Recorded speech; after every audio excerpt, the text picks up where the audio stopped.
All right. So, would you like to introduce yourself to our students? Okay, my name is Bill Crowley. Most people call me Billy, and I've been a member of Good Shepherd for about 14 years. Awesome. And we are talking today because in November we have Veterans Day. And for this month's Olympic Day, we're focusing on gratitude, and we wanted to tie veterans in with our gratitude. So, to start, can you tell me about your military experience and if you were drafted, how you found out you were drafted? Sure, I graduated from college in January of 1970, and in spring I got a letter from the draft board. Uh, there was a lottery a year before, and my number was 50 in the lottery. And so I got the letter saying I would be reporting to my draft board in November of 1970. And I went to Fort Campbell, Kentucky for my basic, and I went to AIT, which is Advanced Individual Training, to Fort Knox. And after I graduated there, I was in personnel for, that was my, what they call MSOE. And from there I went to Fort Benjamin Harrison in Indianapolis and became a finance specialist. All right. And so, what branch of the military were you in? I was in the Army. Army. And what was your official position and rank? When I went into Vietnam, I was a private. When I came out of the service, I was a Spec 5, which is equivalent to a sergeant. The other thing was, had I stayed in the original training when I was at Fort Knox, I received a letter saying I was going to take someone else's job in Turkey. And instead, because I went into more advanced training and went into finance, I went to Vietnam instead of Turkey. So I spent my tour in Vietnam. And how long was your tour in Vietnam? I ended up being in Vietnam for 9.5 months because they were giving early outs instead of the year. And so therefore I got out of the service in March of 1972. And where did you serve overseas in Vietnam? It was called Phu Khai, and which was in the southern part, more towards the center of the of Vietnam. They flew us into this compound, and we shared a compound. Finance company, I was in 13th Finance, and we shared that with an engineering unit. And so basically my job there was to make certain that people who were coming into Vietnam and being assigned to different areas, or if they were being reassigned, that I made certain that their pay was properly changed so that their family at home either got their pay or they got their pay at the proper company they were now assigned with. Do you want to describe like just a typical day while you were deployed over in Vietnam?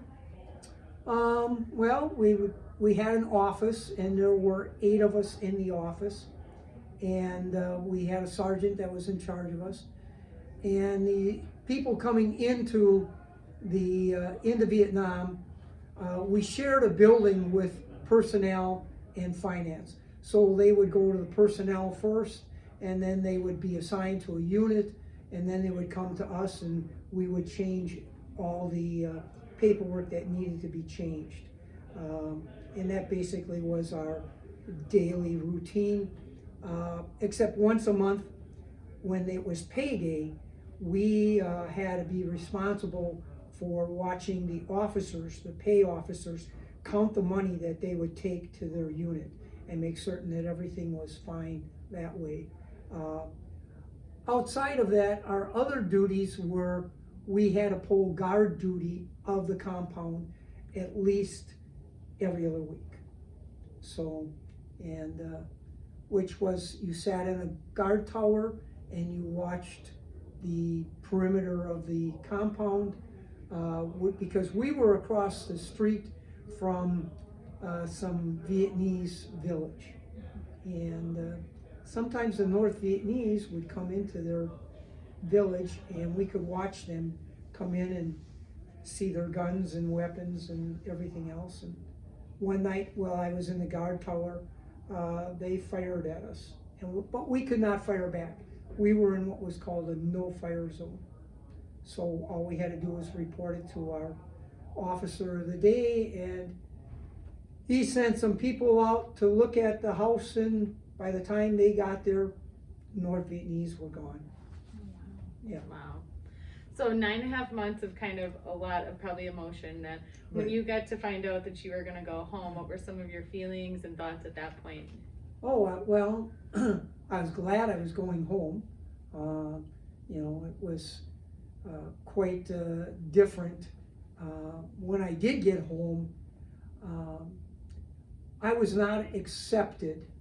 And that was an era where the people who did serve in Vietnam were not accepted. When I was leaving, I came to San Francisco that's where I was let go from the service. And as I was walking out of the camp there, or the fort, the base, I was spit on and people were lined up, even though I had civilian clothes on. So, you know, there was nothing you could do. They saw you carrying your backpack, which was military. Yeah, so not the welcoming home at all. Not the welcoming home at all. So with that, you know, your coming home was not at all anything like being, you know, celebrated for your service or grateful for your fighting for our freedom. So now there's a program called an honor flight, which got started because so many veterans like yourself from Vietnam, the Korean War, or World War II, they have these beautiful monuments built in your honor for everything you guys have done for our country, and sacrificed so many things, and some people the ultimate price with their life. But there was actually a doctor who found out that a lot of veterans, while these monuments were for them, they had never had the means or the ability to go visit them. So that's how the honor flight got started, with one guy just seeing that the people that these monuments were for were not able to travel to go see them. And so this flight called the honor flight allows veterans to go and spend a day in Washington, D.C. and see all the monuments and the meaning it has for them as they were built with such careful detail for people like you. So can you describe your experience on your honor flight? It was very emotional. I had been to Washington 2 years before I went on the honor flight, so I had seen the monuments, but it was quite different going on the flight. You get there at about 6 o'clock in the morning, and the people for Stars and Stripes honor flight, the volunteers, are just outstanding. You are treated like royalty. My son was my guardian, and he hadn't been to Washington, so I was able to explain some of the things that we were seeing. I saw the Korean monument at night on my first trip, and it was really an experience. It was different seeing it in the daylight with the honor flight. We got to see the Vietnam Wall, we saw the Korean monument, and we spent time at the World War II monument. And from there, they took us to see the Pentagon, and where they have a memorial also for the people that died at the Pentagon. And it was very, you just kept moving all the time. And you were given a certain amount of time that you could spend at each monument. And it really was a moving day to see that, and to spend time with other veterans and talk to them and everything else and learn about their experiences. So is there one monument that kind of stands out for you that really like resonated with you? Well, of course, the Vietnam War wall, because of the fact that I was in Vietnam. But like I said, the Korean monument, it's just so real. And I mean, I know some veterans that were in Korea, and when they describe the winter there and everything else, and you see this, it's just unbelievable. So when you were on your honor flight, you get to spend a whole day in Washington, D.C., and then on your way home on the flight, there's something called the mail call. Can you explain for our students what the mail call is? Well, when you were in the service, you had mail call. And those were usually letters from your family or something. If you had a wife, your wife, friends, some friends. And so we were on the plane, and then they would call each name individually, and they handed you a packet. And in the packet were letters that my family put together. But there were also letters from students from different schools, and they were really, really neat.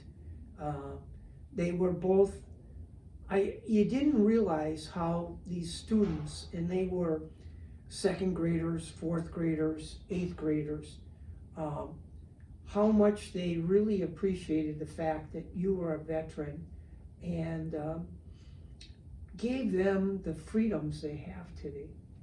And some of them were very, very blessed.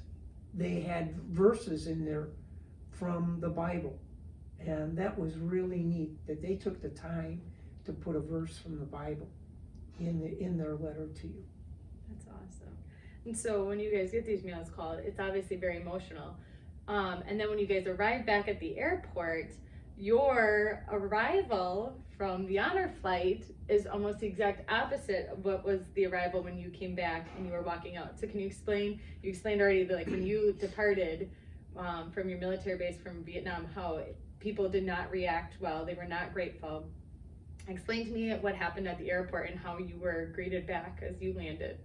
When you got off the plane, there was a bagpipe unit that played the bagpipes, and you walked through an aisle in which every service was represented, plus also there were Boy Scouts, and they saluted you as you walked out. And then when you got to the terminal, there were the American Legion riders, and everybody shook your hand, and then it was the families of all the people and friends. And what was amazing was the number of young children that were there besides adults. And just, even though they didn't know you, they were looking for maybe their grandpa or their uncle or brother, sister, whatever it was, whoever was coming off the flight. They were trying to shake your hand just as much as they were trying to shake the other ones. That's awesome. That's an amazing experience. So when we talk about this for Good Shepherd, our students have the opportunity now to be a part of that mail call and make those cards. And so now they'll know the impact it really has on people, especially veterans that did not get to be thanked or feel that. But when I think about the opportunity for our students and that we are so blessed to share God's word, what do you think that impact will have as some of these veterans are sitting there reading verses in God's word during that, that very emotional time? I think they will appreciate it.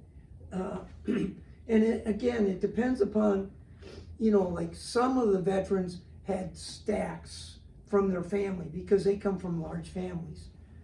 I don't come from a large family.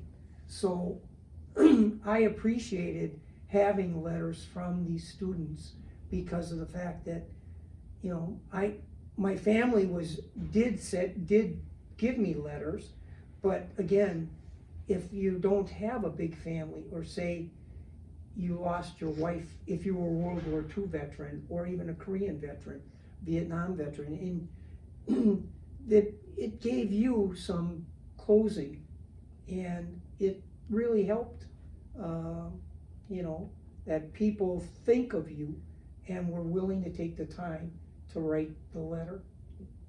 That's awesome, thank you. Well, thank you for giving us time today and certainly educating our students on what it means to serve and what it means to be grateful and thankful, and how impactful it is to share our faith, even with strangers that we don't know, but how important it is to stop and recognize everybody for things they've done for us, and especially this month, thanking our veterans for what they did for us, whether we know them or not, whether we know what they did or not, being grateful for the freedoms we're given. So thank you very much. You're welcome, and thank you. All right.